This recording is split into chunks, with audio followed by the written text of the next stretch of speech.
थुलमा ख़बर आहे अवां ताईं पहुचाए पिया। मीर फैज़ सुमरो जी रिपोर्ट मुताबिक़ तइलीमी जारकता rally government high school Syed Abdul Qadir Shah Jilani Thul Khan हेड मास्टर अब्दुल खालिक सुमरो मौलवी इमामदीन चनू उस्ताद अयाज़मंद खोसो उस्ताद अनीस अहमद दायो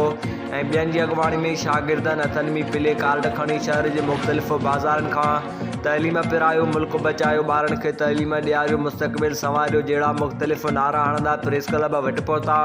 जिथे अब्दुल खालिक सुमरो उस्ताद मौलवी इमामदीन चनू उस्ताद अयाज़मंद खोसो ऐं ॿियनि मीडिया सां ॻाल्हाईंदे चयो त तइलीम खे फ़रोग़ ॾियारण लाइ जारकता रैली कढी शहरनि ऐं वालिदैन खे पैगाम ॾेई रहिया आहियूं त हू पंहिंजी औलाद खे तइलीम जहिड़ो अनमोल तोहफ़े सां नवाज़नि त जीअं हू पंहिंजे ॿारनि जो मुस्तक़बिल संवारण सां गॾोगॾु पंहिंजे क़ौम ऐं मुल्क जो नालो रोशन करे सघनि।